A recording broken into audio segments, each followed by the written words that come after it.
All right. Does everyone see the recording dot flashing? It's Yeah, red. I do. Okay. I do. Perfect. All right. I'm going to hit broadcast and participants will start joining. All right. All right.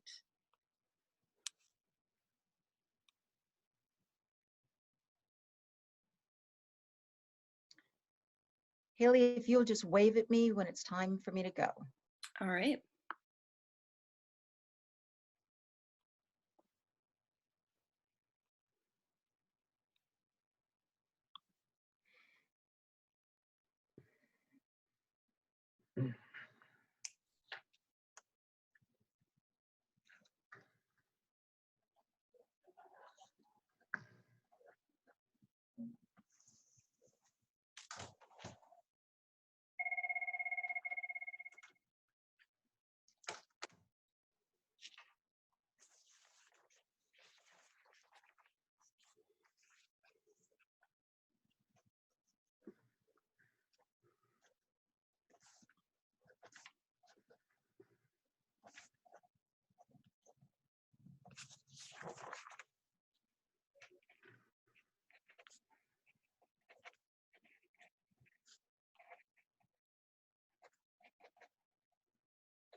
All right, Peg, it is 11:30. More participants are trickling in if you want to go ahead and get started.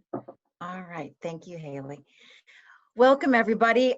I'm very pleased to have you all join us for this virtual briefing about COVID-19 and the health insurance gap. The health insurance gap is an issue we've been talking about for a number of years here in North Carolina. It describes a group of people who are they make too much money or are not eligible for Medicaid coverage in the state of North Carolina, yet make too little to qualify for a subsidy on the health insurance marketplace. The COVID-19 pandemic has made the situation worse for the people in the coverage gap, and having the coverage gap, North Carolina's failure to find a solution to close the gap has made the situation with COVID-19 even worse. My name is Peg O'Connell, and I'm the chair of Care4Carolina. We are a statewide coalition of 61 organizations and hundreds of individuals who are dedicated to finding and enacting a North Carolina solution that will close the coverage gap for the hundreds of thousands of people who find themselves in this situation. Care4Carolina was created back in 2016, and we have been pushing hard ever since to create what we hope will be a tidal wave that will cause our policymakers to finally act in the state. We're going to hear from three very excellent speakers today who will examine COVID-19 and the health insurance coverage gap from an economic perspective, from a physician and health system perspective, and also from a physician perspective on patients with chronic disease and how our situation with health disparities is exacerbating both the coverage gap and the COVID-19 situation in our state. So without much further ado, I will tell you that we are on a webinar and not a regular Zoom conference, which means that everybody can't talk at once, but you can and will have the opportunity to ask questions. If we have time between the speakers, we can take a question or two, but I will do my very best to keep us on time because we know that this is your lunch hour or your lunch 90 minutes and that you will be starving by the end of this production. So there will be a chance. You have a Q&A box at the bottom of your screen. Just type your questions in, and I will, as we get time for questions, I will state the question to the appropriate person.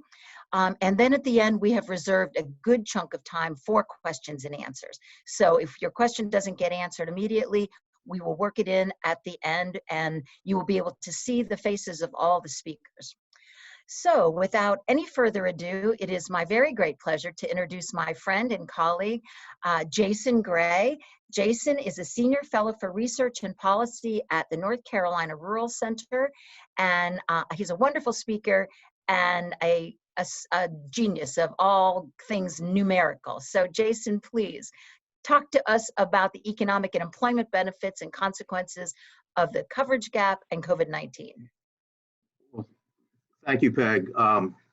That's a lot to live up to. I'm not real comfortable with that title. I'd like the MacArthur Foundation to recognize me as a genius, but I think it's not really plausible for anyone's sake. So welcome, everyone. It's a pleasure to be here. This is a critically important topic. It's one that the Rural Center has held dear now for going on 5 years, because we believe that to have competitive rural communities, we have to have quality health support networks and healthy people. So as with education, as with housing, health is a critical indicator for a thriving community. So we think it is part of the policy agenda here at the North Carolina Rural Center. Next slide, please. Okay, so what I want to do is quickly talk about the context of the coverage gap from a chronic viewpoint and the acute viewpoint. On the chronic viewpoint, we have a pretty firm estimate on the chronic economic impact of the coverage gap in North Carolina, and I will talk about the source of that analysis and share some data with you on that. We have far less certainty on the COVID-19 pandemic short and long-term economic impact and what that means for Medicaid expansion, having a state solution. This is the greatest economic crises this nation has had in any of our lifetimes, and probably much longer than that. We can get unemployment data, we can get some unemployment insurance data, but we are just guesstimating the full economic impact of the pandemic. And finally, and Dr. Hopgood, I'm sure we'll talk about this at great length, that there is mounting evidence that the pandemic has resulted in diminished revenue for outpatient hospital services and general practices. This is critical for practitioners serving rural and or low wealth populations. Next slide, please. Okay, so the numbers I'm going to be sharing with you for the next 3-4 slides come from a report that was commissioned by the Cone Health Foundation and the KP Reynolds Charitable Trust. It was originally done in late 2015, early 2016, and was updated in July and June of 2019. And it was the analysis was conducted by the Center for Health Policy Research at the George Washington University. Next slide. So when we talk about estimating economic impact, I want everyone to understand that the data I'm going to share with you is generated by a widely used economic modeling program called the Regional Economic Models, Inc., otherwise known by the shorthand REMI. REMI examines the flow of revenue and outputs in local and regional economies. You think economic multipliers, that a new business comes into town, it creates jobs. Those jobs are paying people, and those employees are then spending money in the community, so that revenue trickles through the community and may result in other people being hired. So that's the multiplier effect of economic activity. And it's the same whether you have a plant moving into a community or whether it's a state or federal program that is putting revenue in the community that is growing jobs and helping the economy. REMI is used by a variety of North Carolina state agencies, the Congressional Budget Office, the White House Office of Economic Advisors. I would say that REMI is probably used for about half of the major economic development projects going on in the state of North Carolina in terms of estimating its impact. So I just want you all to understand that this is a very credible, widely used form of analysis. Next slide, please. Okay, so what we did, we got the report doesn't have the county level data in it, but we requested it from the researchers at GW University and they pass it on. We classified the counties by the classification center the Rural Center uses for its analysis. We have 80 rural counties, 14 suburban regional city counties. Pitt County and Greenville is a regional city, suburban county, and 6 core urban counties. So when we cut the data, we looked at, total statewide, there's 37,000 new jobs that are estimated to be created by closing the coverage gap, having some sort of state form of a Medicaid expansion. 37,000 jobs, 633,000 people who would benefit from expanded coverage, which would grow if we included those who have lost coverage because of the pandemic, which I'll touch on. $7.3 billion of economic impact between 2019 to 2022, and $106 million of local tax revenue. The local tax revenue piece of it now is very important because with the huge economic contraction from the pandemic, unless there is major federal intervention in the very near future, many of our localities, municipalities, counties are going to be hitting a fiscal revenue wall because of the shutdown of businesses, the loss of jobs. Local governments are going to have a lot less money. So the expansion of Medicaid would roughly add $106 billion into localities going forward. So that's a very important point. Next slide, please. So I also ran the data by the economic tier system designed by the North Carolina Department of Commerce, which is a guide for how state resources get distributed around the state, particularly economic development resources. And tier 1, as many of you all probably know, are the 40 most economically distressed counties in the state. Tier 2 is the next 40, and tier 3 are the lucky ducks in the top 20 counties that are economically doing pretty well. But what I want to point out with the slide is that tier 1, our most economically distressed counties, the expansion of Medicaid would have a $1 billion economic impact in those counties. That is a very big deal. When I first saw this data back in 2015 at the original source of the report, I knew then that this was an issue that the Rural Center had to be an advocate for, because there was no policy program that we could advocate for at the state level that would have the concrete, real economic impact of this expansion. So $1 billion of economic impact for our most distressed counties, and almost $14 million in local tax revenue. This is a very big deal for these communities. It matters for those who could be recipients of the expansion, and that's very important. But it's critically important that every North Carolinian understand that this matters even if you have health insurance. And if you live in a rural county, I know this is a statewide webinar, but I'm a rural guy, so I'm going to talk up rural. But for rural counties in particular, this has a huge implication for economic competitiveness. Next slide, please. Okay, just to look at it, mapping out by geography, in terms of job impact, and then this is the Economic Development Partnership, economic regions of the state.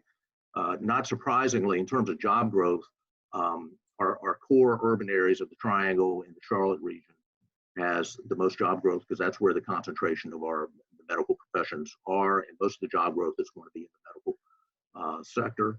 But even in, say, in northeastern North Carolina, 1,200 jobs, 2,500 jobs down in the far southwest. So even our most rural areas are going to benefit in terms of jobs. Next slide, please.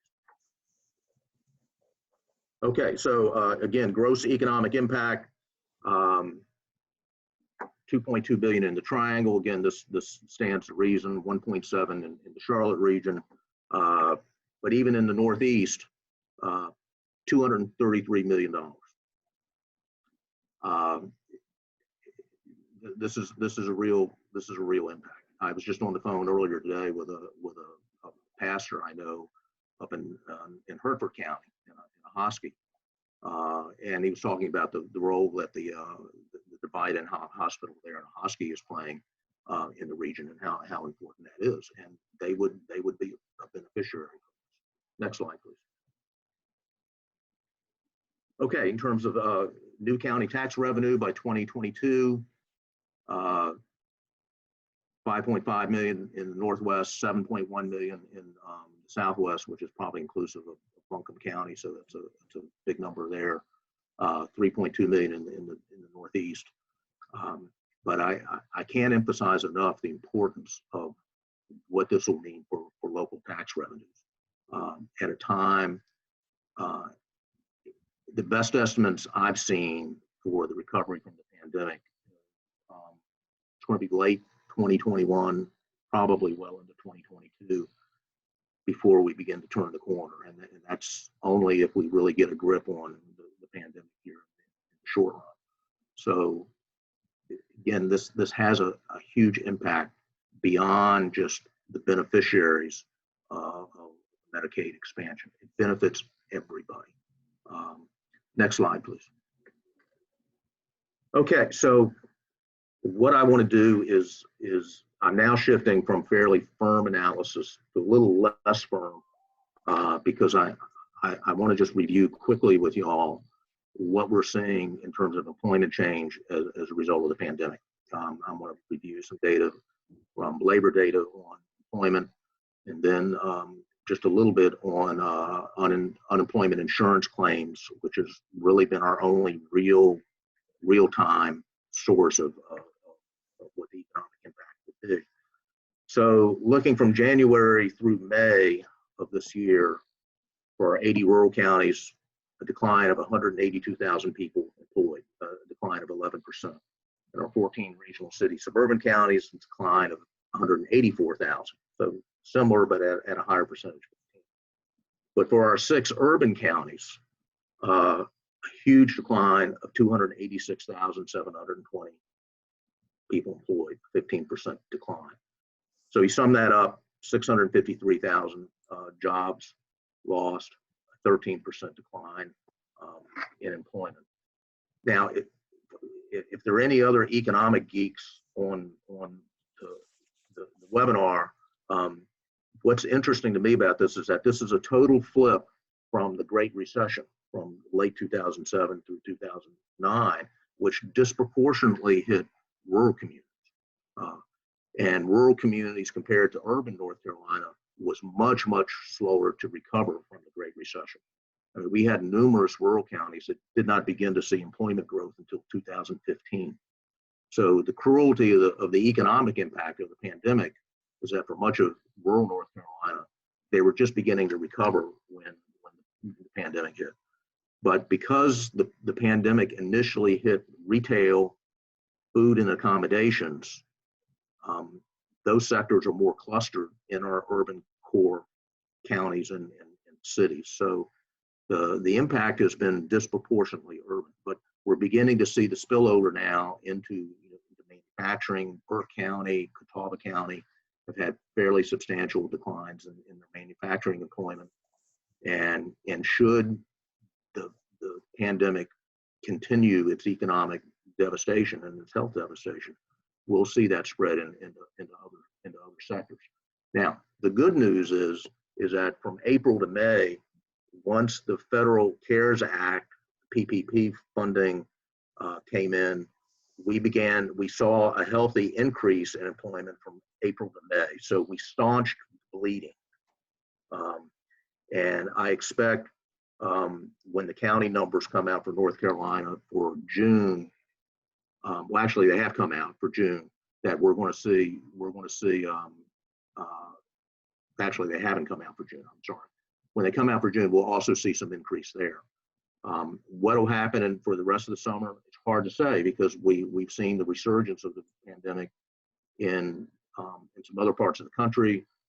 We're still increasing here, but not at the rate we're seeing in Florida and Texas and Arizona. So we may not see the growth for the rest of summer that we saw in May and in June, and in fact may see some slippage. Next slide, please. Okay, this is a screenshot from the North Carolina Department of Commerce's their workbook on unemployment insurance claims. In March, late March, they started to post the data at the county level. For a long time, there was just a state total, and a bunch of folks were encouraging them to try and process it to give us a geographic fix on it. This is from May. I imagine sometime soon they should be posting the county level June data. But the number I want to focus on here is the COVID in the table there, the COVID-19 claimants for continuing claims is 478,776 claims. Next slide, please.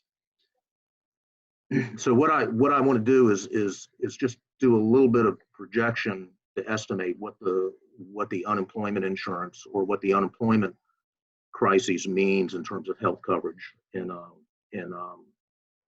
for North Carolina. And this is where I'm on fairly thin ice that we're dealing with estimates here. So 478,000 insurance claims related to the pandemic. So that's 80% of all the unemployment insurance claims for the state. Next slide, please. So using that 478,000, recently the Commonwealth Fund did a survey that estimated that 21% of newly unemployed are without healthcare coverage. Using the estimate above, this would be an additional 100,000, 542,000,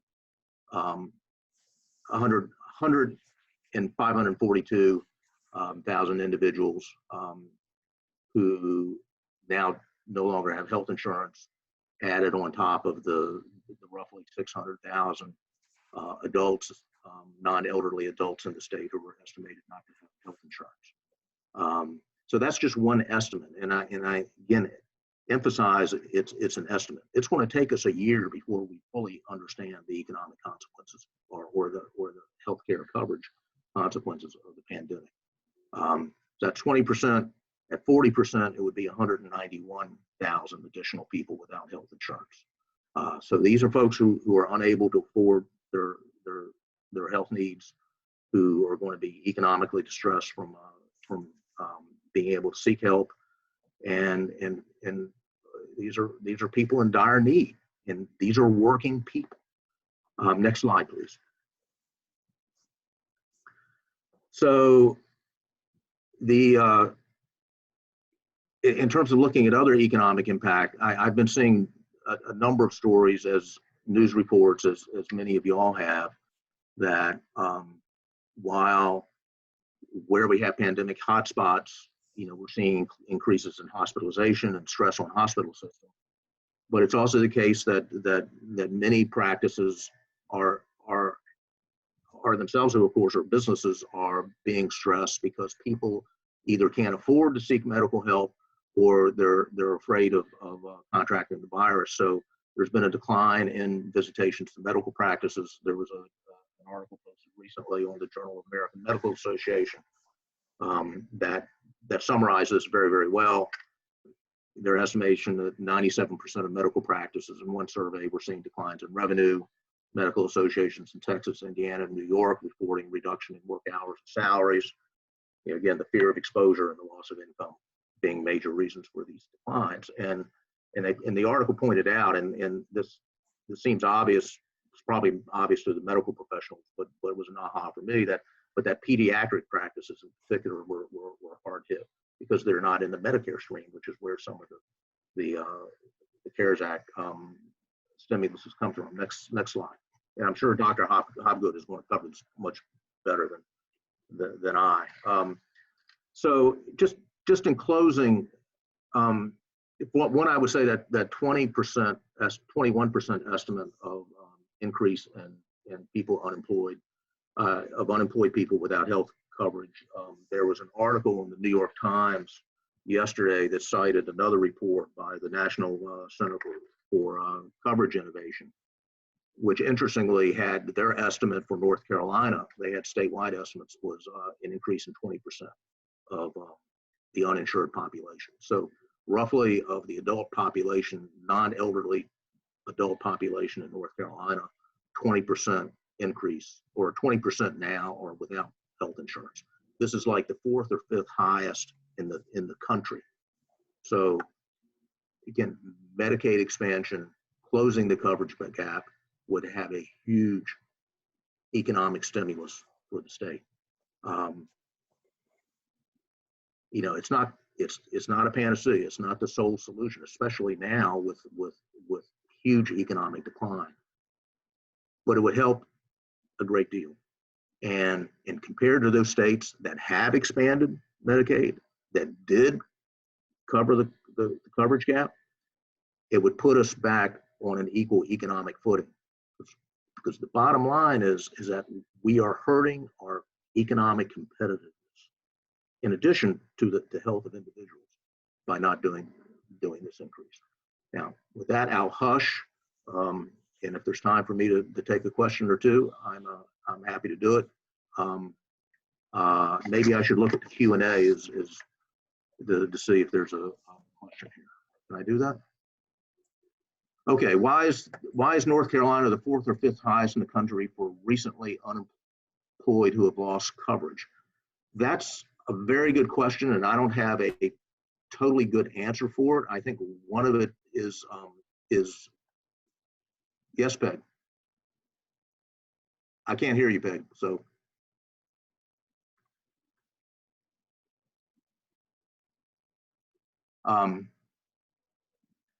Okay, let me just go on. I mean, part of it is that we're a populous state. We have not expanded Medicaid. I think because of we've got some concentrated urban areas. The pandemic has hit North Carolina pretty hard. But I think it's going to take a while for us to understand what the implications of why the increased number. It's not a great answer. I wish I had a better answer for you.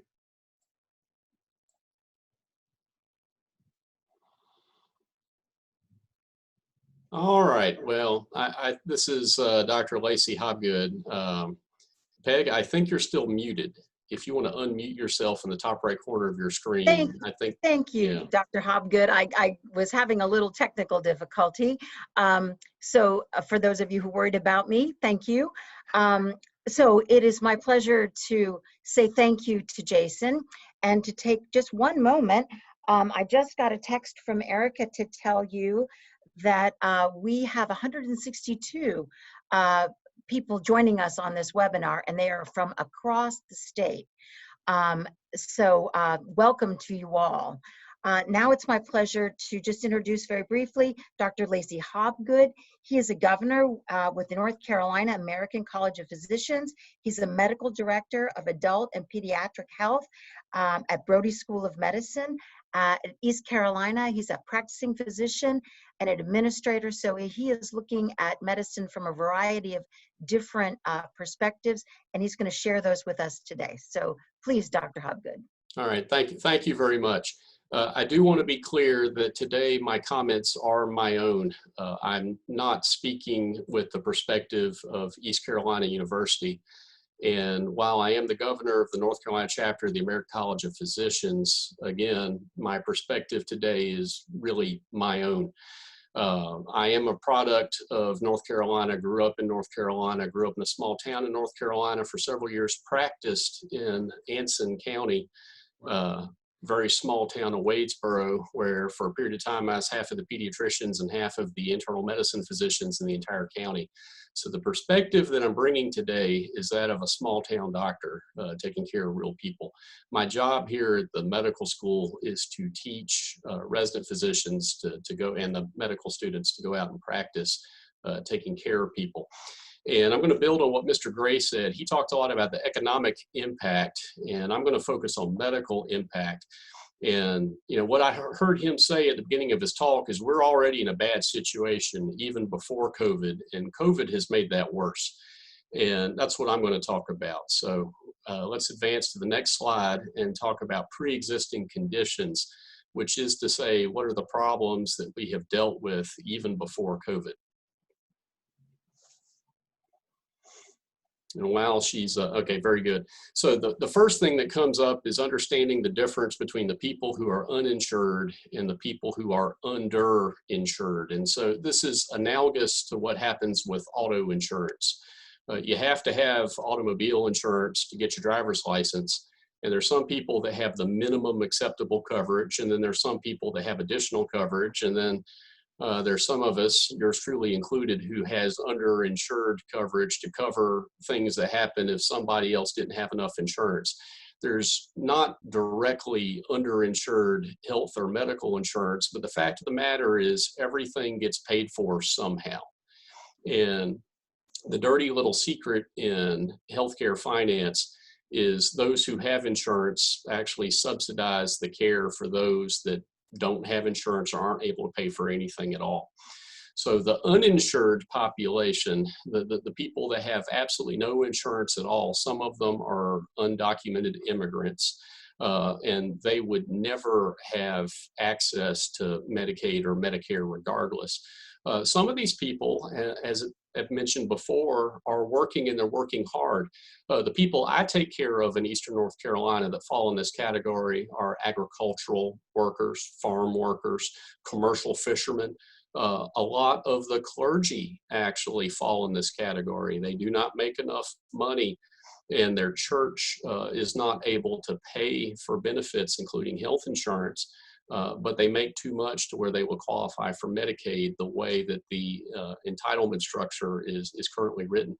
I also know a substantial number of adults who don't have what we would call a normal standard job, and instead they have a patchwork of multiple part-time jobs, or they're working in the so-called gig economy where they're driving for Uber, or they're driving for one of these takeout delivery systems where they're basically independent contractors and they're not eligible to get health insurance through their work.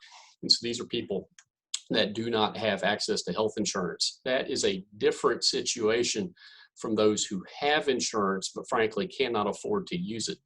And so the Affordable Care Act was marvelous in creating standards for health insurance. But the problem that comes up is even if you have insurance, you may have difficulty accessing care. In particular, if you have a high deductible consumer-directed health plan, the way those work is the insurance company sets a standard that creates a financial disincentive for people to access care because they may have to hit a pretty substantial deductible before they are ever able to reap a benefit from the insurance itself. And so these are people who have economic disincentives to seek care. Now, on the provider side of things, we really don't have enough primary care physicians to see all the people who need to be seen. And that's true in the urban area, but that is very pronounced in the rural area. It takes somebody special who wants to go out to a rural area to practice. Generally speaking, compensation is going to be lower. And not trying to sound egotistical, but by definition, medical professionals are professionals. Now I'm talking about nurses and physical therapists and pharmacists, not just physicians. People want to live where they want to live. And in a lot of the rural areas, that there may be some challenges to living there. You may be worried about the local schools. You may be worried about access to fine arts or other cultural amenities. And so you have to find the person who really wants to live there. So, maybe if you're into hunting or if you're into fishing, you already are predisposed to living in a rural area. But you got to find somebody special who really wants to be there. And then once you have a doctor in that community, that's a pretty scarce resource. And so I know physicians that are trying really hard to see as many people as they can. But the fact of the matter is you cannot see but so many people in a day. And if you try to jam more and more and more people into a finite number of spots, what ends up happening is you have less and less time with the physician. And then frankly, nobody's happy. No one wants to wait to see a doctor, finally see the doctor, be told the doctor will finally see you now after you've been waiting a long time for the doctor, and then only get 7 minutes with the doctor. That's just not acceptable. Patients do not like that. And to be honest, as a physician, I cannot stand that. I hate that. Doctors want to see patients. I've never met a doctor who didn't want to see patients. And when we talk about burnout and physicians who struggle, they face a lot of problems seeing patients, taking care of patients. We want to help patients, and we get very frustrated when systems don't allow us to see people specifically when they need to be seen.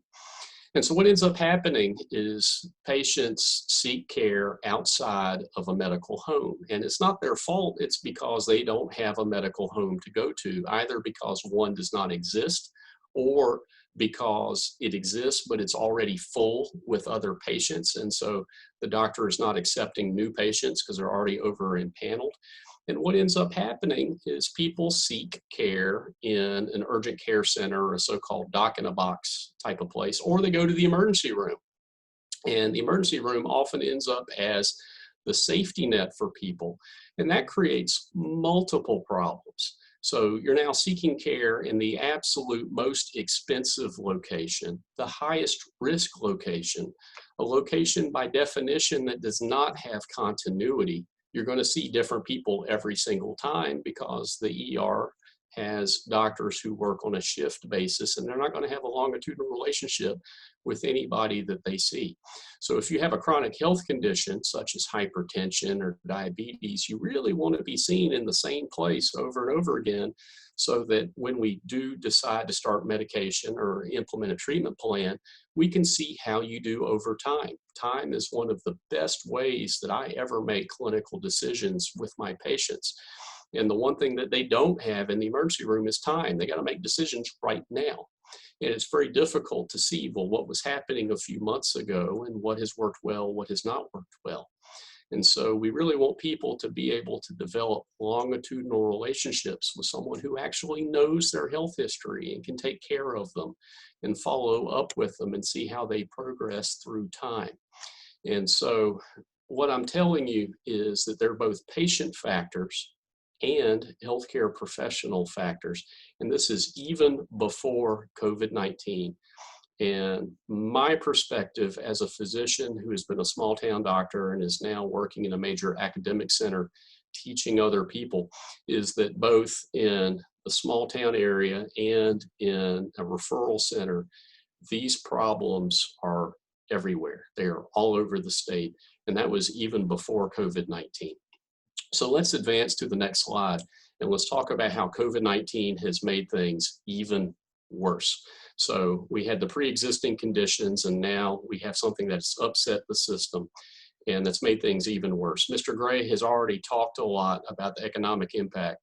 The first little bullet point on the left, no job means no insurance. For the majority of adults, access to health insurance is directly tied to your work. So if you don't work, if you're laid off, if you're furloughed, we have a problem there. And now we have a situation where patients are in a pandemic, they have healthcare concerns, they have more need to be able to access care, they've lost their insurance. And now if you're uninsured, you're going to have to pay an even higher amount if you choose to pay. So, one of two different things is going to happen here. The people who are determined to pay are going to go to the ER, and because a doctor isn't going to, a lot of doctors will not see people without insurance. There are a lot of doctors who will, but there are also a lot of doctors who will not. So you're going to go to the ER, and you're now uninsured. And what a lot of hospital systems will do is they will have a self-pay rate from something called the charge master that's actually higher than what people with insurance actually pay. When you read your explanation of benefits from an insurance company, one of the first columns is the total charge, and basically that's a starting point for negotiations, because the next column is the amount you do not owe. That's what your health insurer has already negotiated as a discount on your behalf. If you have no insurance, you don't have that.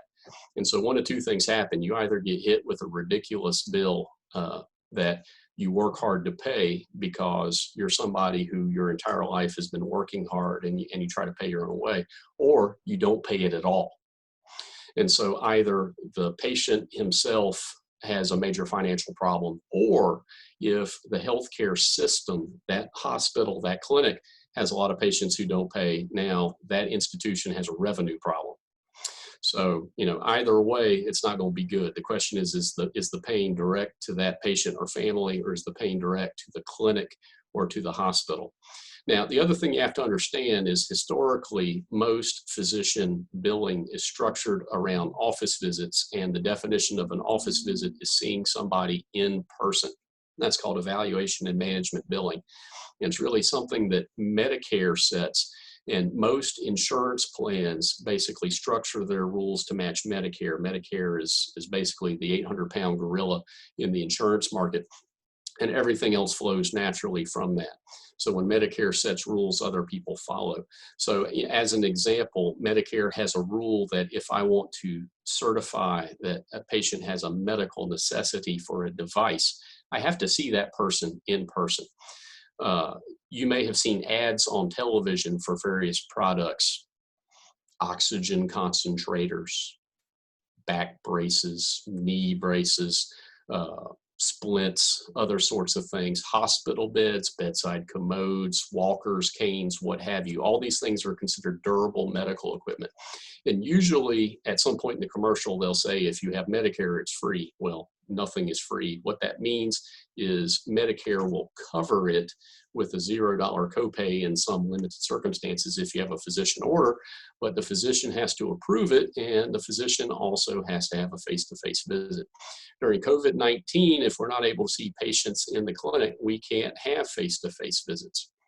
One of the other things that's come up is telehealth.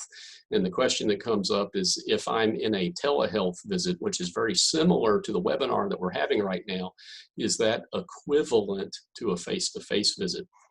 Sort of like, is this webinar similar to us all sitting in the same lecture hall and us speakers, panelists being up on a stage? The problem that comes up is they're similar, they're not identical, and how are the rules interpreted? And coming back to the financial aspect, revenue for physicians, we need to think about impact to hospitals, and in North Carolina specifically, small hospitals. And I have worked in a number of the smaller hospitals in the state. And what I will tell you is they were already struggling to begin with. The hospitals that basically depend on Medicaid, Medicare, they have extremely thin margins. A lot of the larger hospitals are able to grow endowments or have other sources of revenue to basically offset some of the operational losses taking care of patients. And if all of a sudden your patients are uninsured or underinsured and you don't have revenue coming in, and then, oh, by the way, we're also going to eliminate so-called elective visits to create capacity for COVID, now we have a major revenue problem. This business with elective just basically means not that it is voluntary, but that something is not a medical emergency. And so I have had patients who have had delay of medically necessary surgery because we are trying to reserve hospital space for COVID patients. We're trying to reserve ICU space for COVID patients. We're trying to reserve ventilators for COVID patients. As an example, you may have a patient who needs a relatively simple surgical procedure. Let's say you're having gallbladder problems. You need to have your gallbladder taken out. That's now, in many cases, the same day surgery. You come into a surgery center, you have your procedure. Afterwards, you get stitched up, and when you're able to drink something by mouth, you go home same day. But when you are put to sleep by the anesthesiologist, you're going to be on a ventilator for a period of time. And if you're on a ventilator, somebody else can't be. And so there are a lot of these things that have been delayed for a period of time because of the need to conserve precious resources for patients who are sick with COVID. Now, during this time, how do we keep the healthcare practitioners themselves safe? That was something that my staff worried about a lot back in March and April. And at ECU and at Vidant, one of the things that we have been doing is we have actually been collecting disposable personal protective equipment so that it can be processed and sterilized. And so this is and we have not yet gotten to the point where we're having to reuse what should have been single-use equipment. But what we're trying to do is prepare for the possibility that there will come a time when we're not able to use new equipment that was supposed to be disposable and have to reuse some of this personal protective equipment. One of the other challenges that came up at the very beginning is we have a limited number of doctors. We have a limited number of ICU doctors. And in the absence of an effective treatment, if one of us gets sick, we have to stay home. And that can often create moral dilemmas for the healthcare providers, especially if you're only a little bit sick. So if you're extremely sick, it's easy to make a decision to stay home. But if you just have nasal congestion and maybe you have a low-grade fever, the problem that comes up is if you have COVID, you need to stay home. You know, the ethic that was ingrained in me when I was first coming up through medical school is the good doctor continues to see patients even when he or she doesn't feel very well, because our patients owe it. You know, we owe the patients our work. And one of the challenges that comes up is now maybe we have to stay home. And if you don't have but so many physicians working in a particular area, and then all of a sudden they have to self-quarantine for 2 weeks, that creates significant problems. Because the last thing that I would want to do is actually spread COVID to one of my patients, especially my medically fragile patients. So from a medical director standpoint, one of the concerns I've had in my clinic is, can I continue to provide care to my patients? Can I do so without making myself sick? Can I do so without my nurses getting sick? Can I maintain an adequate supply of personal protective equipment? Can I take care of my people who have chronic health conditions? Can I keep them out of the ER? Because I want them to get care from me so that I can offload my partners who work in the ER, because if all of a sudden everybody hits the ER, then the throughput in the ER grinds to a halt. And then you may have other people who come in for true emergencies. You're having a heart attack, you're having a stroke, you were involved in a car crash, you have trauma, and they need to be seen immediately as well. And if we have too many people who end up going to the ER because they have nowhere else to go, then what happens is the emergency room is a very difficult place for everybody. And I've already alluded to this, same thing happens with the hospital level. If you have a small hospital that now is not doing elective orthopedic surgery, you're not doing knee replacements, you're not doing hip replacements because you're trying to save ICU capacity, you're trying to save ventilator capacity, then you have a lot of people who are putting up with problems for a longer period of time. Let's say worst case scenario, the hospital closes. The hospital decides we just can't function. Well, when the hospital closes, not only do you immediately lose a lot of medical professionals, you lose all the downstream economic things that come from that. So, you know, hospitals not only have doctors and nurses, they have the respiratory therapists, they have the pharmacists, they have all the lab services folks, they have radiology services folks. That is a lot of people leaving the community. And then all of a sudden, when you don't have a hospital, it's difficult to attract other businesses to that community. And it's almost like a death spiral for the community. And it makes it very, very, very difficult. So with that, let's segue to the next slide, which is, now that we've diagnosed our problems, how can we start making things better? Well, first and foremost, I think that we need to sever the connection between employment and insurance. What we need is a way to have continuous access to insurance, because the fact of the matter is, if you change jobs or if you lose your job and you have a healthcare problem, you're in a hole. And especially in the case of a pandemic, if you have a medical problem and you don't have a way to pay for adequate care for your medical problem, then you really are going to have long-term financial distress. And it's not just at the level of that patient and family. It also creates stress on the healthcare system itself. The doctors are trying to see patients. The hospitals, the emergency rooms, they're trying to see patients. So I think everybody wins when there is predictability to the cost structure.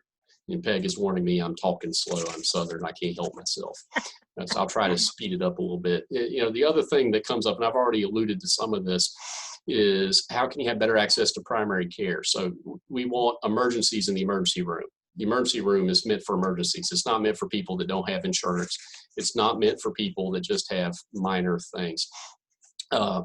How can we expand virtual care? So, you know, maybe you can't come into the clinic, but we do telehealth. Well, if we do telehealth, you have to have a way to do it. So people have to have internet access. The doctors have to have internet access. The patients have to have internet access. If you don't have broadband, it's very difficult to do.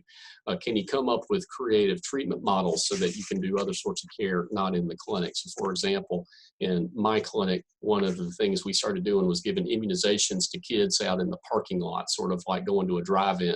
You know, the patients would be driven in, their families park the minivan in the parking lot. My nurses go out and give a 4-month-old their immunizations while they're still in the car seat. Next slide, please. What else can we do going forward?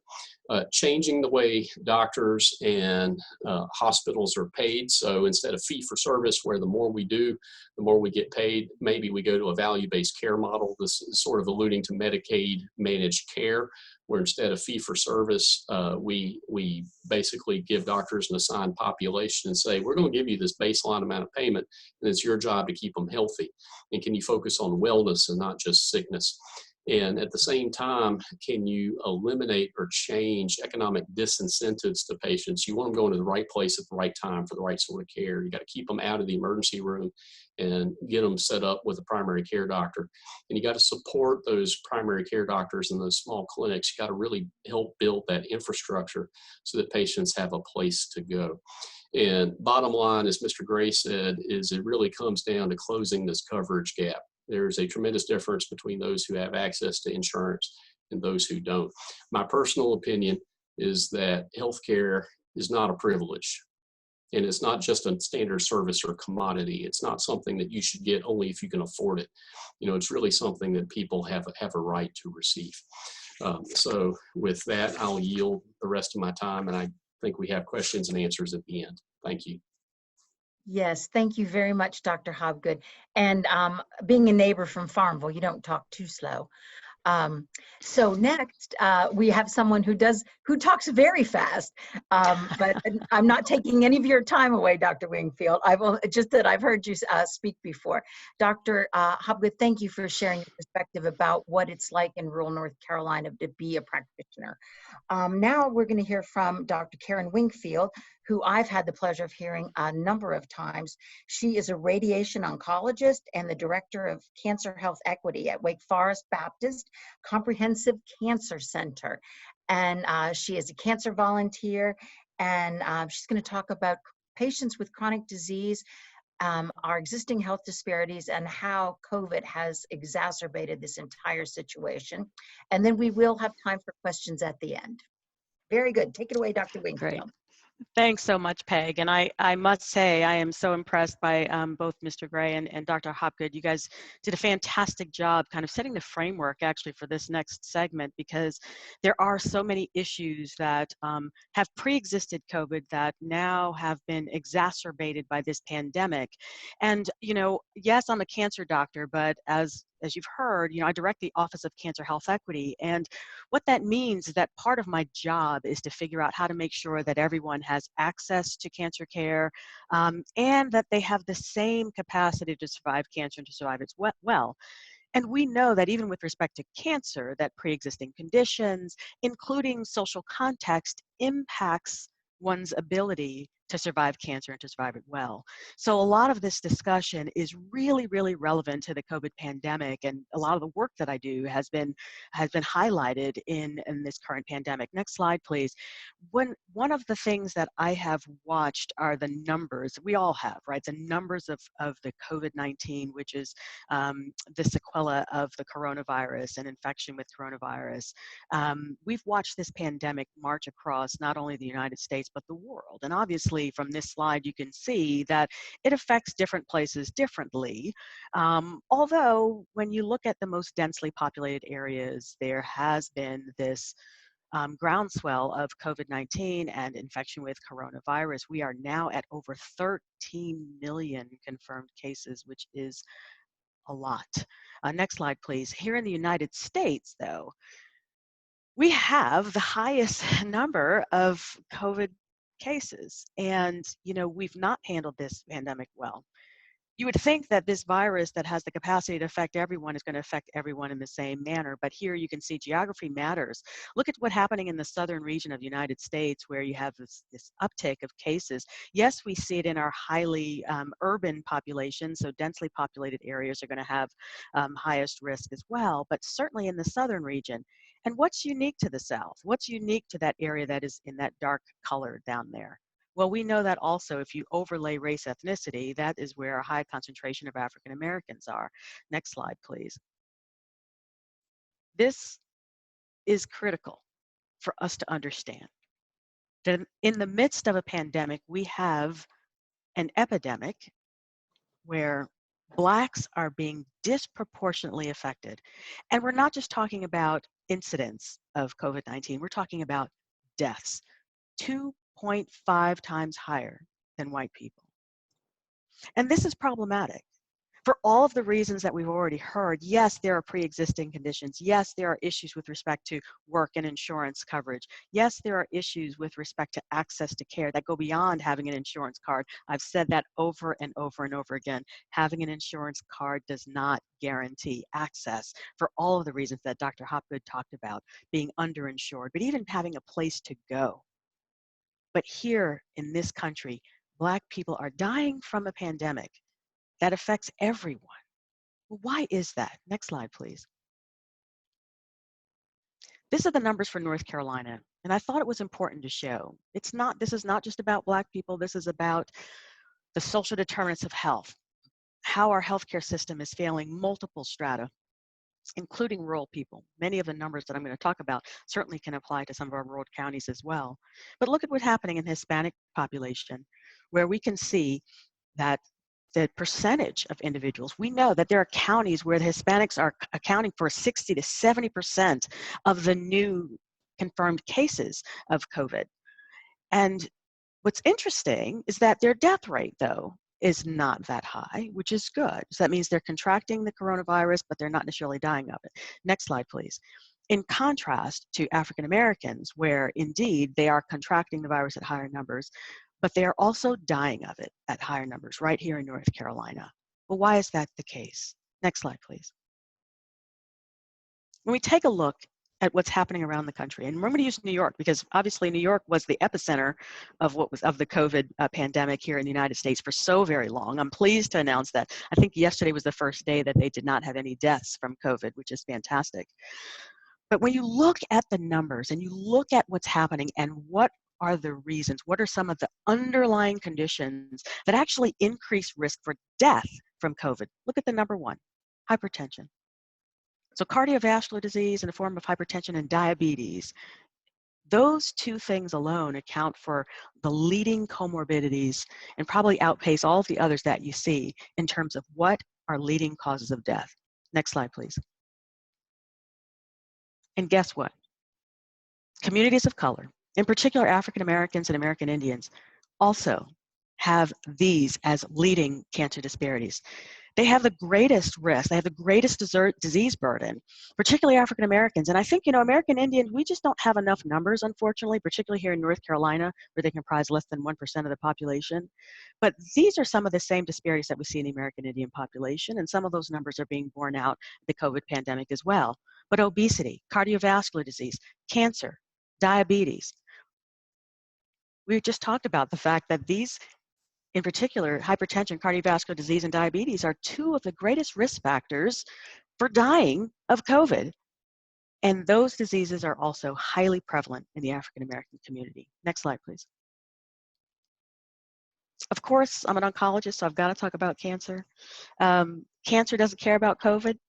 It is still happening, and we are still running the risk of, in particular, people having less access even to screening. And we already know, if you look at the highest incidence in mortality, incidence is on the red on the left side of the screen there, of lung cancer, colorectal cancer, female breast and prostate cancer, which are the top 4 cancers in the United States. Blacks have the highest incidence across the board, except for female breast, where they have the same incidence as their white counterparts. But if you look at mortality, which is that smaller column, the blue column that's in the middle and on the right side of your screen, Blacks are dying of those cancers at a much higher rate. And again, a lot of it is related to those underlying conditions, but it's also related to lack of screening or under-screening, being diagnosed with more advanced disease. And as you know, a lot of the screening facilities are currently being closed, whether it be breast cancer screening in the form of mammography or colonoscopy, for the very reasons that Dr. Hopgood talked about, where they're reserving the resources for individuals who may have COVID, or so that we can make sure that we're taking care of those people. These cancer disparities exist as well, and a lot of it is related to the underlying conditions that people live, work, and play in, those social determinants of health. Next slide, please. So I think it's important for everyone to be on the same page when it comes to definitions. Health disparities are oftentimes linked to race, ethnicity, but it's not always. There are the differences in the incidences, meaning number of new cases, the prevalence, mortality, and burdens of disease, and other adverse health conditions that exist among specific population groups in the United States. And certainly in North Carolina, one of the adverse health conditions is lack of insurance, lack of coverage. That coverage gap is a problem, amongst other things. Next slide, please. I like to show this slide. This is from the CDC, where they talk about the social determinants of health. And if you look at the pie chart that's on the left, the darkest wedge, that darkest slice of the pie is actually looking at medical care. So as an oncologist, as a primary care doctor, we have the capacity to make change and affect health, but it only comprises about 25%, 20 to 25% of what health really is. And so it's the rest of that pie chart. It's the rest of the social context, those social determinants of health that truly, truly impact people. And that's before they walk through the door. And that's if they can walk through the door. And so if you look at it, you know, it's really about socioeconomic status. It's really about policy. It's really about education and occupation. Those are some of the things that really drive health in this country, and in particular in North Carolina. Next slide, please. And so we've heard a little bit about the rural communities. Dr. Gray talked about rural communities being differentially impacted financially. We know that here in North Carolina since 2010, more than 6 hospitals in our rural communities have closed. And that's because we don't have Medicaid expansion. That's because we have underinsurance. So here we are in this state where we know we have high rates of rurality, where we don't have access to care, some of the standard care. So it's not even like people can go to the emergency room because those hospitals have closed. So what is it like when we have some of our counties where we have 20 to 30% uninsured rate to begin with, and that was pre-COVID? What happens when you're in counties where you literally have 8 physicians total, where you may not even have an OBGYN in your county, and you have to drive 45 minutes for a well check, a well baby check, or for during pregnancy? Place matters. And so it can impact the quality of your local services, but there's also other things. And I'm going to go back to the Black community because I think this is really important. Again, we're talking about the disparities that are existing right now in COVID that is really exacerbating and highlighting some of the deficits in our communities. Check this out. Up to 10 times more tobacco ads in Black neighborhoods than in other neighborhoods. Why is that important? Well, as you know, the coronavirus, the COVID-19, really impacts the lung parenchyma, their lungs, right? It's a respiratory illness. And so the smoking status of Blacks certainly may play into this pandemic and its differential impact. We may start seeing the same things in some of our rural counties, where here in North Carolina, over 70% of our counties have smoking rates that are above the US average. And I understand that tobacco was a huge component of the social environment here in North Carolina, but it's something we have to think about. Place absolutely matters. Next slide, please. So why the increased COVID-19 risk? Well, again, we talked about looking at Hispanic populations, where there are some of our counties where Hispanics are accounting for 60 to 70% of the new diagnoses of COVID-19. Again, Blacks are dying of it at a much higher rate. But some of it's related to living conditions, right? Densely populated areas, even densely populated homes. There are individuals who may live in multi-generational households. Or if you're a migrant farm worker, you may actually be living in a house with 10, 15 other individuals that are not related. And so the capacity to social distance, who has the capacity to social distance?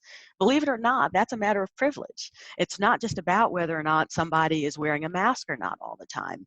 And so the housing segregation, again, we're talking about racism, which can impact not only what's happening today, there's generational impact of racism around capacity to own homes, or really being able to live in an environment that is conducive to being able to social distance. What happens if you don't own a vehicle, a car, and you have to take public transportation? These things are really important to think about, because people talk about not wanting to wear a mask because it's their personal right to not do so, but you don't understand the risks that other people have in their life. And so whatever we can do to help protect other people, it's really important to do that. Let's look at work circumstances. We know that many of our quote unquote essential workers, and I put it in quotes because if they're that essential, why aren't we paying them living wages? You know, Dr. Hopgood talks about the fact that he has not colleagues, but patients likely who may work 2 and 3 jobs just to cobble together enough of an income to cover, you know, their household expenditures, and yet they're still not even getting access to health care because they're cobbling together resources that enable them to live. So these essential workers, the bus drivers, the people who are working in restaurants, the people who are in environmental service workers, those who are coming to the hospitals and actually caring for and cleaning these rooms and taking care of individuals, these quote unquote essential workers are not being paid a living wage. Do they have access to PPE, right? Personal protective equipment. Do the essential workers have access to it? I went into a restaurant the other day. You know, I still go out every once in a while using my mask, and on the door, it was ice cream actually, on the door, there was a flyer that said, masks are required. So my daughter and I walk in, we're online, and somebody comes behind me and they are not wearing a mask. And they're not social distancing. They clearly have outlined on the floor 6 feet, right? They have that marked out. But this individual decided that it was their prerogative to not only not wear a mask and enter the establishment, but also then to encroach upon my personal space. So I knew enough, I could figure out ways to social distance, but what happens to the person across the counter that he then leans into, right, to place his order? And he's having that conversation, and while they're wearing a mask, he is not. And those essential workers not having a face shield, knowing that coronavirus can obviously impact in the eyes as well. Remember, the first physician who died, this Chinese physician, was an ophthalmologist who diagnosed this coronavirus during an eye exam, right? And what happens when these individuals who are working, these essential workers, do not have sick leave? What happens when they're not feeling well? These are issues. These are all things that are related to the risk, the increased risk for COVID-19 in our underserved communities. We already talked about the lack of insurance or underinsurance. I'm not going to go into that, but the health circumstances are real. And particularly now with COVID-19, where people are losing their jobs or they're restricted in terms of the number of hours that they can work. So the cost is really important. So say somebody did have hypertension and they were paying for their medications, even if they had some insurance coverage, but their copay, their coinsurance was $20. It might not seem like a lot to some of us, but $20 can make a difference between whether somebody takes their pill or not, if they take their insulin for their diabetes or not. And these are things that are really being exacerbated with the COVID-19. Next slide, please. I hope that if people don't take anything else from what I'm saying, it's really important to realize that the greatest predictor of health is socioeconomic status. And that's comprised of 3 things: income, occupation, and education. And we know that right now, income is being hammered by COVID-19. We know that. But so is occupation. And occupation, as we've heard, can oftentimes dictate whether or not someone has access to health care. And I appreciate the suggestion of disentangling the two.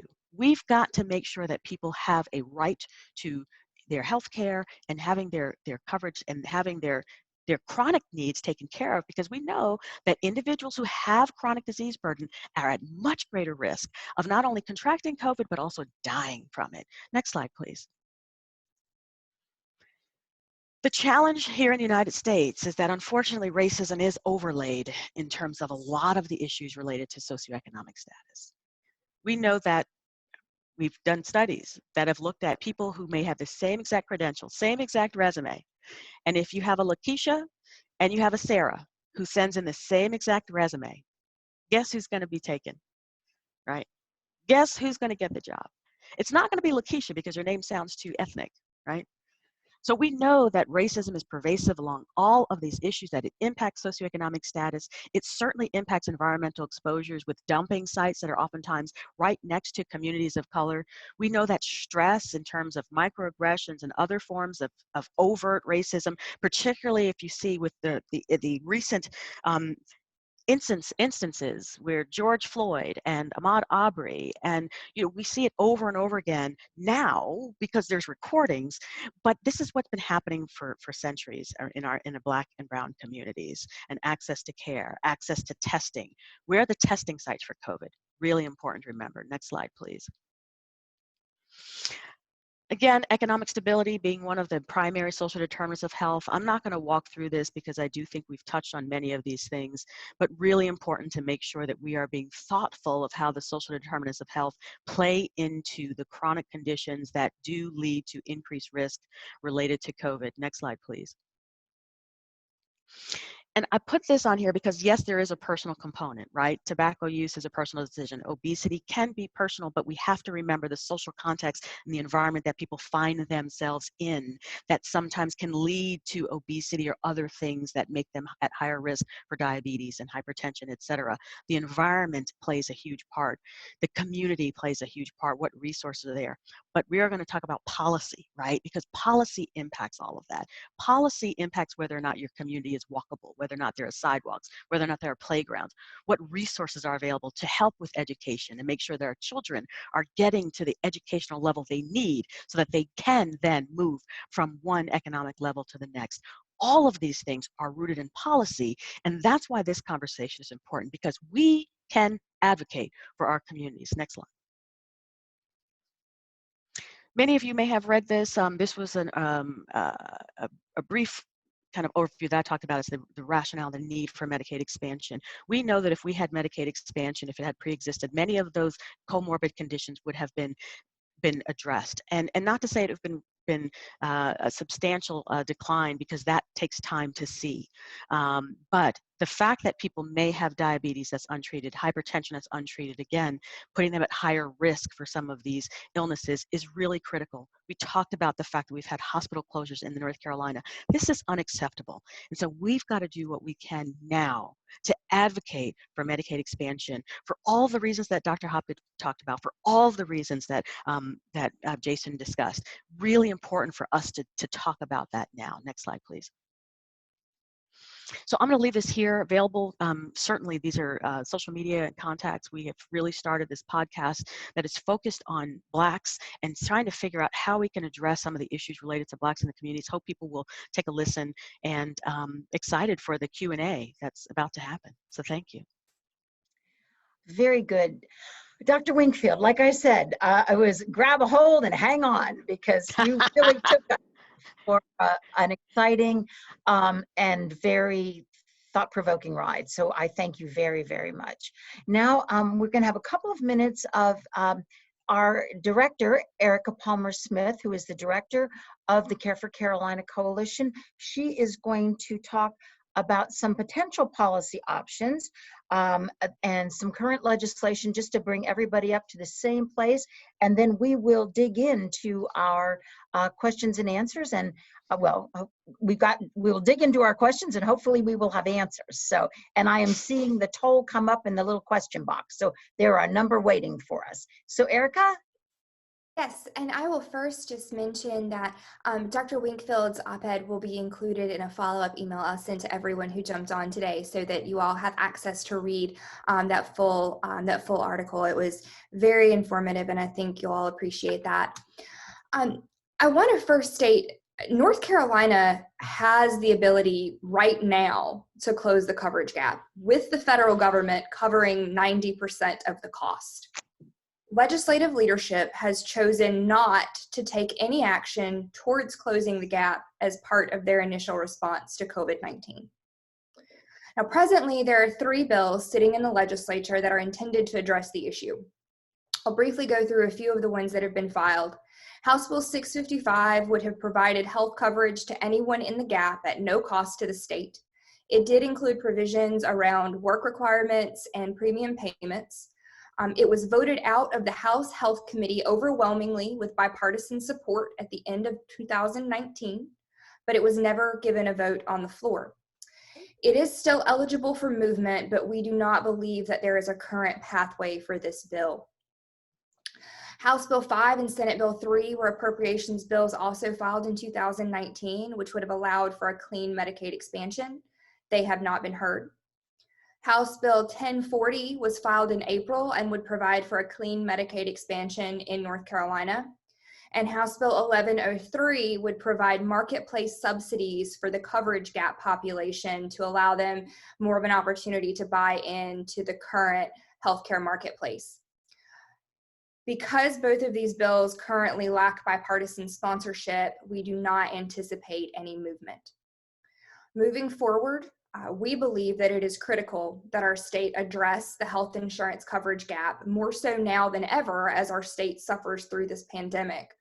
And that is why we've brought you all here together today, because we need to work together to encourage legislative leadership to come together and to create a solution in North Carolina right now. Thank you, Erica. So I've been working as part of this coalition for many years, and I know many of the people on this webinar have also been doing it. I think the most remarkable thing is that we have not lost faith, and that here we are in the middle of a summer, in the middle of a pandemic, with a fabulous economist and two great doctors who are willing to give us their time to get us ready for the big push that will come throughout the fall and then into the next coming legislative year. And who knows, somebody downtown in Raleigh, North Carolina might actually get smart, and one of these pieces of legislation may start to move. A trick of the legislative process, if something has an appropriation in it, it is always eligible for consideration. So it is possible that we could see something this year, but we are in the process of setting ourselves up so we will be ready to roll when 2021 comes along. So as they say, keep the faith, everybody. So now we will go to our questions. Was there anything else I was supposed to say, Erica, before we go to questions? No, I think that covered it. Thank you. Okay, so Haley is driving our machine. If you will unmute everybody, Haley, and I will start with the questions. I'm going to take them as they came in. If we've got some duplicates, then we will kind of combine them. So this is a question from Dr. Meg Malloy. Why, and Jason, I think this probably would be one for you. So now you can see our faces and feel that we did not comb our hair for no good reason. And Dr. Hobgood even put on a tie. Why is North Carolina the 4th or 5th highest in the country for recently unemployed who have lost coverage? Jason, do you have some insight on this? And I will ask Dr. Hobgood and Dr. Winkfield to jump in with any thoughts.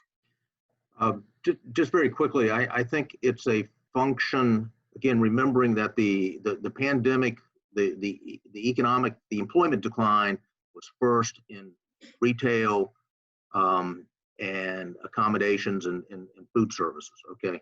And they're clustered in our bigger urban areas, but we've also got two ends of the state, one on the coast and one on the mountains, where tourism is a very big deal, okay? So that's also been a factor. We're a state where many of our rural counties still have a lot of manufacturing, okay? So we're starting to see more impact in terms of the manufacturing. But it also is a function of the fact that we are a growing state. We're now over 10 million in population. And aside maybe from Texas, we are likely the the 13 states without Medicaid expansion, aside from Texas, we're probably the most populous. I'm not absolutely sure of that, but I think that's also a factor. So when you put all of those things together, it leads to our higher rate. But as Dr. Wingfield noted, we've had a lot of rural hospitals closed, and the closure of the hospitals is absolutely associated with the lack of Medicaid expansion. Almost all of the hospital closures in the past 15 years have been in states that didn't expand. Very good, thank you. Dr. Wingfield or Dr. Hoggood, anything to add to that? Not me. Okay. The next question is from Brian Ellerby, who's from Nash County and a longtime coalition member. What is the reasoning behind the state legislature not passing the expansion bill? Boy, Brian, you've just asked the million-dollar question. Erica, I will ask you to take a first swipe at this. How can we show the residents of the state the impact that this inaction is having, not only on residents, but the economy that impacts all of our lives? What type of campaign can be started to get us all engaged, of all races and economic status? Brian, that is a great question, and I wish that I had the ability to answer it more fully, but I will give you the best answer that I can. I will also loop in a couple ways to answer some more questions I saw come through. I want to make it clear that if North Carolina were to take on any of these solutions that would involve the federal funding for Medicaid expansion, we would receive 90% of funding from the federal government forever. Legislation states that it is in perpetuity. There is no time where it would end. The legislature, Congress would have to go in, pass a new law to remove that 90% funding. So that is there, it is set, it is ready to go. I named off, I think, 4 different pieces of legislation that have been filed in the last legislative session. Any one of those could move right now. I was very open that I don't expect to see movement on any of these based on what we're seeing from the legislature right now. I don't see a pathway for any of these bills based on legislative leadership's statements and their intent not to deal with the coverage gap issue at this time. That said, they have the ability to go in tomorrow. They can call a special session, they can go back in, they can make one of these things happen, they can go in and they can create a new solution that incorporates some of these ideas and brings in that federal funding. So what we need to do, and I wish I could tell you exactly which steps we can take that are going to get us there, but what we can do is we can make sure that they are hearing from everyone across North Carolina. This issue affects urban areas, rural areas. It affects every demographic because whether you're in the coverage gap or whether you're just trying to run a business in North Carolina, you are impacted by those folks who aren't getting the insurance they need. So what I would say is for every single one of us that's on this call to take steps after this webinar to make sure that our voices are heard. I'm going to give a few potential actions you can take right before we jump off, and you will all receive an email from me with links and follow-up information and all of that so that you can take those steps. And as you think of things, email me and let me know so that we can incorporate them into the larger campaign. Very good. Any additions or other thoughts from any of our panelists, other panelists? Yeah, so this is Karen, and I probably should have done like Dr. Hopkins and had a disclaimer that my opinions are my own before we started.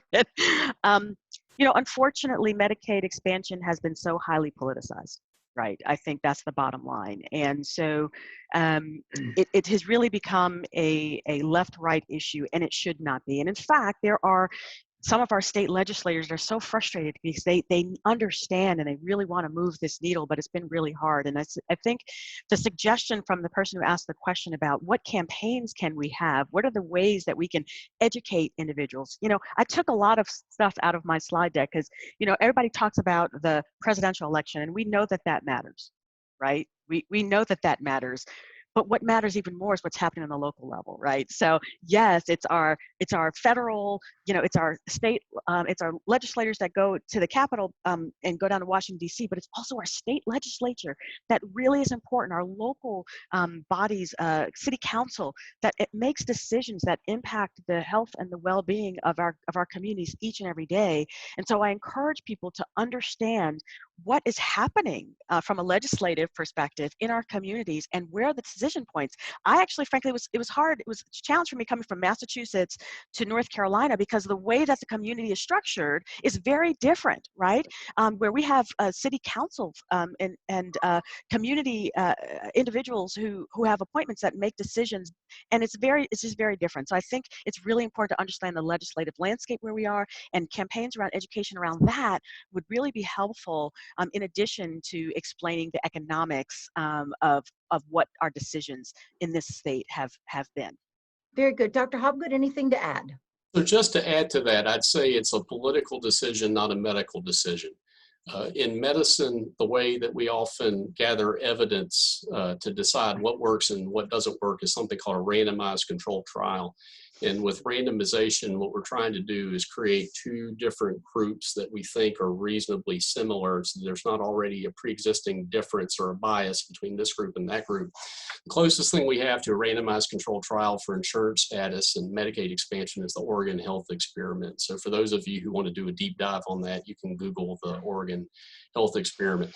Now, when you look at the first couple, and what they did when they expanded Medicaid, they had a lottery. And so you either won Medicaid during expansion or you didn't have it. And then they compared the two groups to see how they did. And initially, cost actually went up, but the thought process is in the first couple of years that reflected pent-up demand. People couldn't even access care to begin with, and now they had Medicaid. That's a lifeline. So yes, they're going to access care, and they actually access care multiple places. So yes, ER visits went up some, but then outpatient visits went up a lot. More diagnoses were made. All of a sudden people went, oh, I have hypertension. I didn't know that. I have diabetes. I didn't know that. And they were able to get into a longitudinal care relationship. And what I think will be interesting going forward is seeing how those people do over a longer period of time. Because a lot of the diseases we worry about in North Carolina are things that have a fair amount of lead time. So you get diagnosed with hypertension when you're a young adult. It's not until you're middle age and beyond that you actually have the heart attack or the stroke. And so one of the things that you have to remember is it might take 10, 15, 20 years for us to see impact. And then the other thing, building on what Dr. Winkfield very elegantly laid out, is if I'm the best doctor I can possibly be, I'm still impacting only 20 to 25% of the outcome. It's all the other socioeconomic things that have a significant impact on outcome. So is Medicaid expansion important? I would say yes. Is it necessary? I would say yes. Is it sufficient? I would say no. You have to have more on top of that, but you have to build the infrastructure so that people can use it. Very good. Thank you, Dr. Hobgood. I think this next question was sent in from Rose Hoban, who is with North Carolina Health News. While you were talking, Dr. Hobgood, the question is, you were making the point that there aren't enough primary care practitioners currently. Wouldn't expansion put more of a strain on those providers? So thank you. I'm going to take that. I'm going to blend it with the next question too. And so has this happened before? The answer is yes. It happened in 1965. What happened in 1965? The answer is Medicare. So when Medicare was passed, all of a sudden you had people who didn't have insurance, and now they have insurance, and there are not enough doctors. And interestingly enough, there were a lot of doctors at the time that were actually against Medicare, especially the AMA. That's a discussion for another time. But there are really two things that came about as a response to that. And one is the nurse practitioner movement, and the other is the physician assistant movement. I personally am more familiar with the physician assistants than the nurse practitioners. And today's historical fun fact is that's because we invented physician assistants here in North Carolina. So there was a doctor at Duke University who realized we need to take care of more people. And he found a bunch of Navy corpsmen, people who were extremely experienced in dealing with medical emergencies. And he trained them to deliver more care in a collaborative relationship with physicians, serving basically as an extension. And these were people that had extensive practical knowledge on how to do some problem solving, but maybe they didn't have the opportunity to go to college. They didn't have the opportunity to really learn the science, but they knew a lot about the hands-on application of care. And so he trained them to help him take care of patients. And that's really the model for physician assistant, where it all came about from.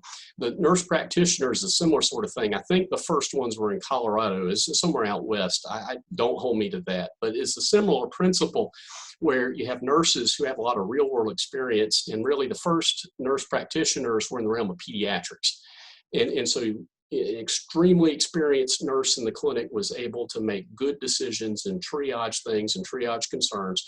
And then things sort of spread out from there. I personally, as a pediatrician, am most familiar dealing with pediatric nurse practitioners, neonatal nurse practitioners, and they are extremely experienced and knowledgeable.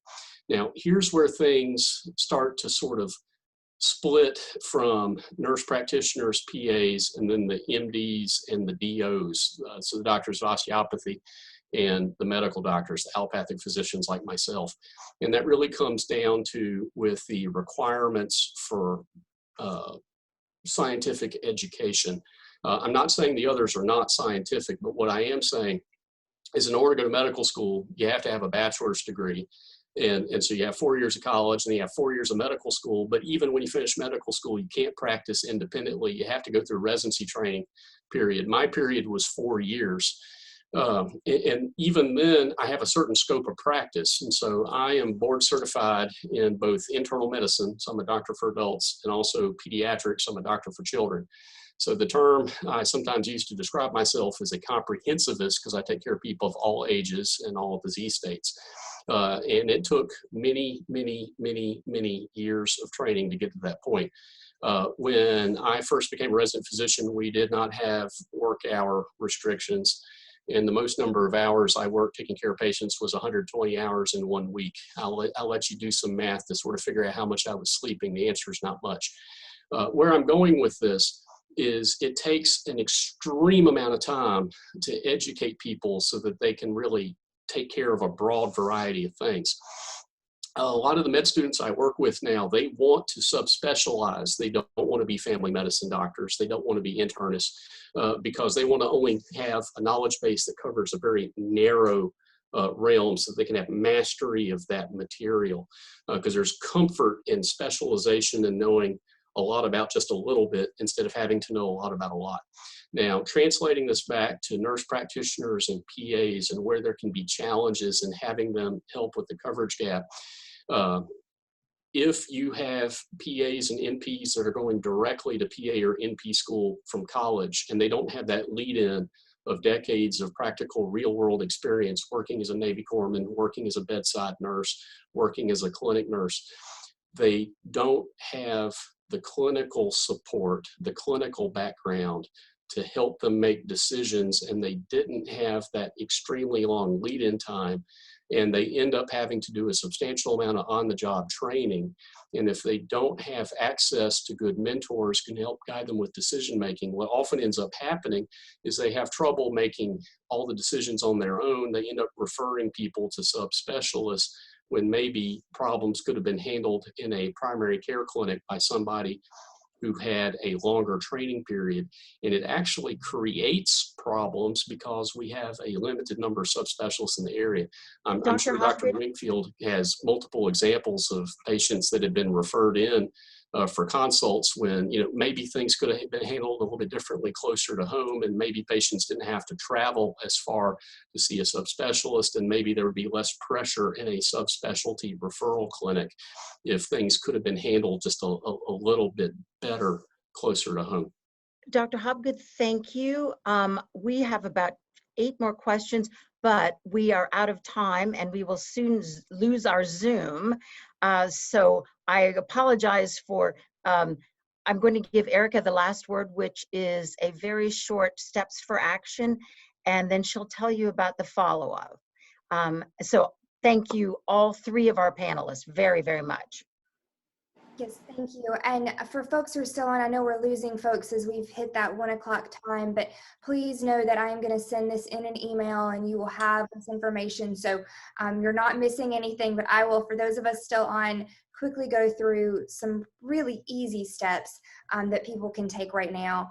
So first of all, if you haven't had an opportunity to sign up and join Care4Carolina, please sign up and support, and please help us recruit others.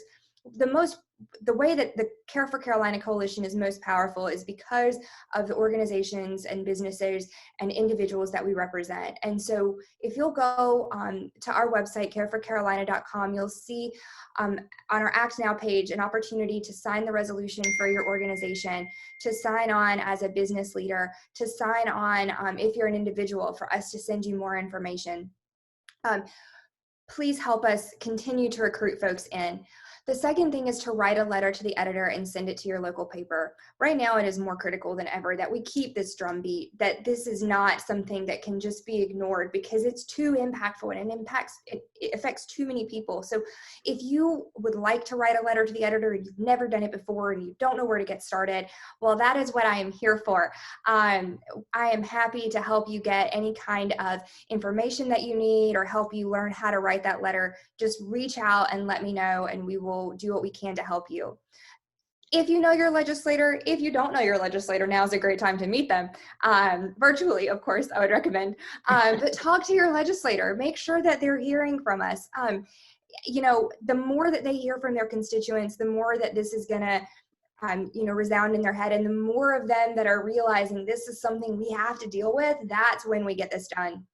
And the last thing is really easy. Please follow us on social media and share the posts that we're putting out there. You can find us on Facebook, Care4Carolina. You can find us on Twitter at Care4Carolina, very simple.